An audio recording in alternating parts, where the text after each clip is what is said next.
Hello everybody, it's Geo-Rant time. I'm gonna do one of these. I haven't done one of these in a while. It's what, August 17th, 2022. It's like 13:20 out CDT, and it's Geo-Rant number 218, I think. And we're gonna talk today about a little bit about identifying things under hand lens or microscope or thin section. It doesn't really matter. Actually, none of this will apply to thin sections, really. Very little of it will.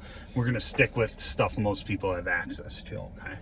Now, what I want you to do is, if you do not understand what this is, the QAPF Strickenson plot, but we're going to leave the F out because the example I'm going to take you through does not have any feldspathoids in it. So we're just going to use the top half. If you don't know what that is, and you've never taken any petrology or don't know how to identify minerals under magnification, I suggest you learn that or try to learn it. I mean, I have tons of videos on it. Otherwise, you're not going to know what I'm talking about. This is going to be a little more on the technical side. Okay, I'm just trying to help you here because there's a lot of people that come to my videos thinking I'm going to give them like a grade 8 style, lecture, and that's not what I do, in case you're new here. All right, but you look at this and what do you see? You see it's colored. The colors are not the real colors of these minerals, and a lot of times actually minerals under visible light, just magnified, they will lose their color the closer you get in.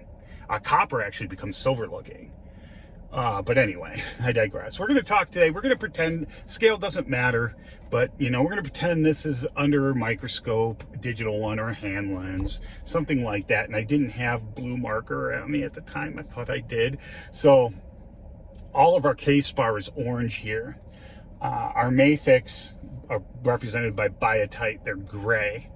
Our plagioclases are green and pink, and our quartz is yellow. Now, I'm going to talk about how you get the general percentages by volume to plot things on the QAP. Now, there's something you need to remember when you look at it under magnification, because there's no practical way to separate like these minerals out of a granite. Okay, you'd have to do a chemical analysis and get a bunch of oxides and kind of work backwards if you really want to get accurate and precise. But this method is accurate, but it's not very precise, and it's one of those few things that aren't. I will take it to 1% when I initially go through this process, and it's plus or minus 1.5% error I usually get, but I'm real good at this. Okay, average person, you'd be lucky to be do it in 5% chunks and be plus or minus 5. It takes practice. This is not an easy thing to do, and so I understand if people mess it up. It's you don't get good at something just by watching me. You got to do it too. So you're looking at this, and we have everything here we need, but if you notice, there's something not on here that's here, and that's biotite. When we do the QAP, we do not do mafics. We normalize those out in our head first.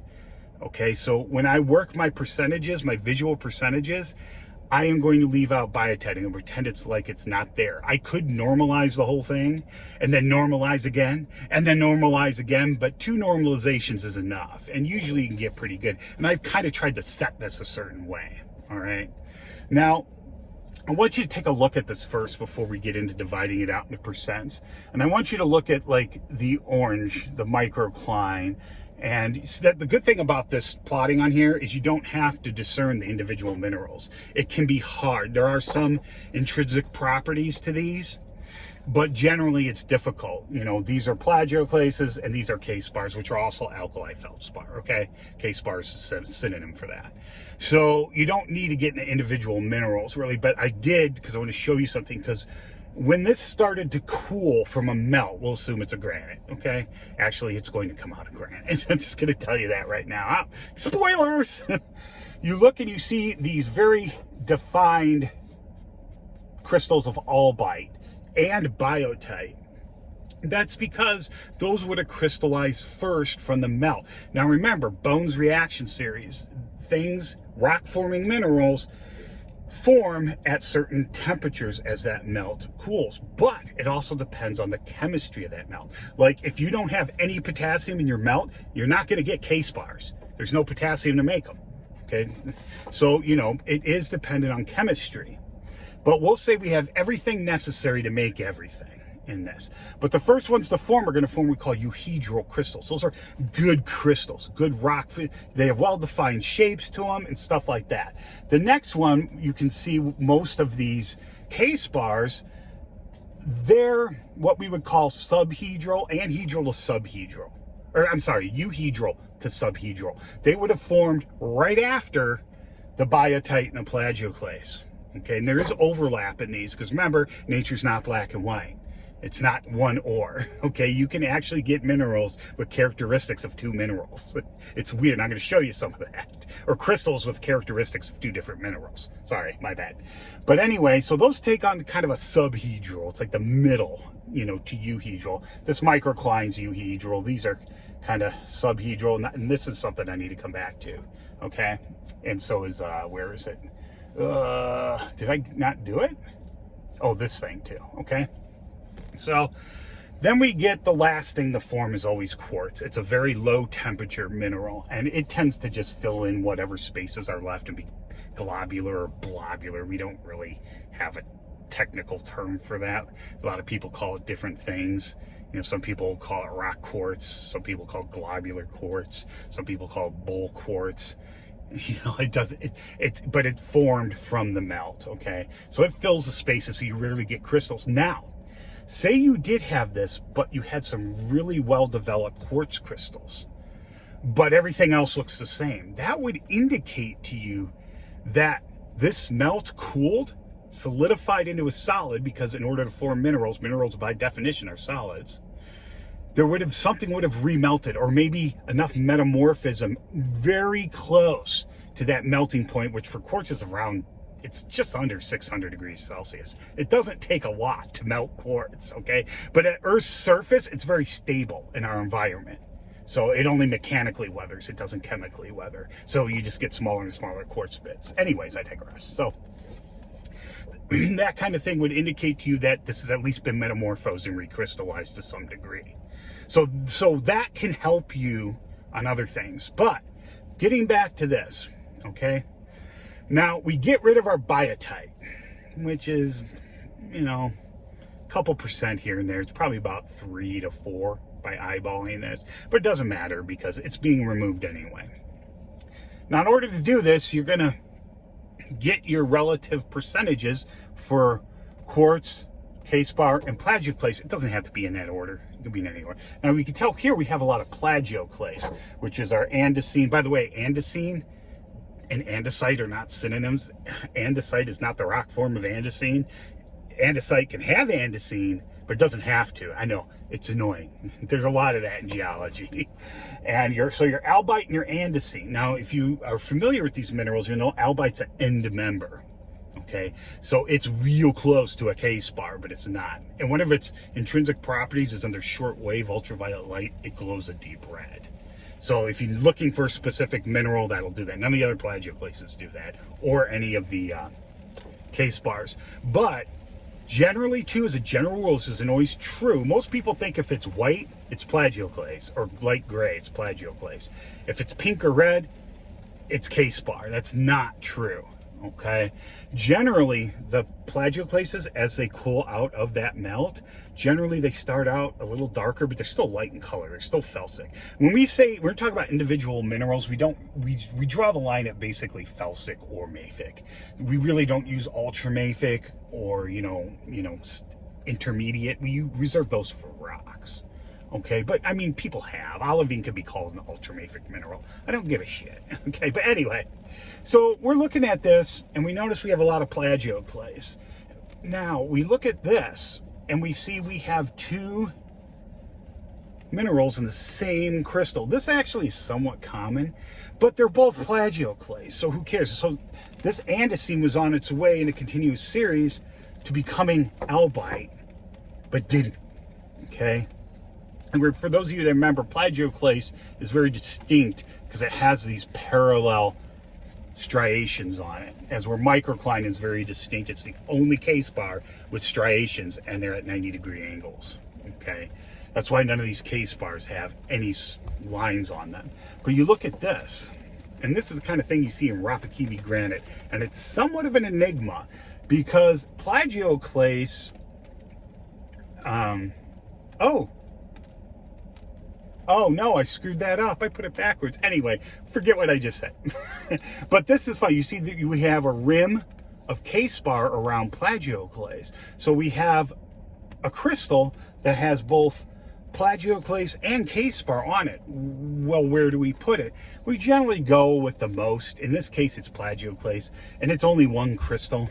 All right. Now, when you do this, you'll do this several times over the rock because remember, rocks are three-dimensional. You're looking at a two-dimensional surface, and you're trying to do volume. Volume's a three-dimensional, calculation. All right. 2 dimensions, volume in 2 dimensions called area, but we are doing this volumetrically regardless. That's why you do this several times over certain areas. And that's why trying to be more precise and going, well, I think that's 34.761% doesn't mean anything. Okay. Now, when you run your calculations, you're going to find that there will be decimals after you normalize. Okay. That's fine. You can use those. And when I report, I generally report in whole numbers. All right. So this is not a very precise method, but it can be a very accurate method. Those two are not synonyms. I did a video years ago explaining this. Accuracy to me is more important than precision. Okay. But people who are numbers people, and I am a numbers person. I mean, I took physics and math, but I realize that the natural world is not either or, black and white, that there's gray areas. I acknowledge that. A lot of people don't. I'm not going to bash anybody. Engineers, chemists. I'm sorry. Just kidding. Not really. Anyway, but let's get into this. Finally, right? So we took our biotite out. We don't even got to worry about that. And you look at the pink and green, and it makes up about 50% of the rock by looking at it. I intentionally tried to make these nice whole 10 number increments, and so I could do the math in my head. All right, it could be 51% or 53 for all I know. I tried to make it as close. Okay. Now, if I was doing this, actually, I would do several places to lock it down a little bit. Okay, so we're about 50% plagioclase. That's our pink and our green. Okay, and now we're at about 25% microcline and orthoclase. So our K-spars are about 25% there, and same thing with our quartz. It's about 25%. So we would have 25, 25, and 50. Now, those of you that remember, you plot quartz first, goes up, you hit that 50%, you draw it, now quartz is gone. Now you have to renormalize for K-spar and plagioclase, and that'll plot as a line. Remember the QAPF diagram, it's like a pendulum. It's not like the USDA chart where you're plotting 3 lines hoping they intersect at one point. This is 2 lines. That's why I prefer this. Even though the math is a little more complicated, I prefer this over the USDA method. And I see the QAPF diagram overlaying on the USDA triangle so often, and it burns my eyes because that implies that you're not doing it the right way. Anyway, I digress. So now we've got 50 and 25. So we renormalize. What's that mean? Well, 50 plus 25 is 75. We're going to adjust that to 100%. And in that case, what you do is you just got to learn a little bit of math. All right. You just take each of those 25 divided by 75, turn it into a percent. 50 divided by 75, turn it into a percent. And in this case, the quartz would be a third or 33%, and the plagioclase would come out 67 or 2/3. Okay, so 67%. So now you've adjusted and returned that's what all normalization really is in this, for these purposes, is you're just setting a bunch of numbers to 100 that don't equal 100. Okay, that's really all you're doing. So then I have my plot, so I would have my triangle, and I can't believe it didn't do that anyway. So I'm at 50% quartz, and now when I do my triangle here, okay, can't believe I didn't bring it for you, but sorry, this was kind of impromptu. Now I'm going to do 60%, I'm at 50-50 now, and then I have K-spar and plagioclase. I'm going to do 67% plagioclase with about 33% K-spar. So it's going to be towards the plagioclase side. And that's just one line. It just moves like a pendulum, okay? You're plotting, when you plot 67% plagioclase, you don't need to plot 33% K-spar because it'll do it automatically. That's why I like this better. And it'll come out of granite, okay? But we're at 15 minutes, and I thank you guys for putting up with me. But if you have any questions or comments, please leave below, and I hope you learned something.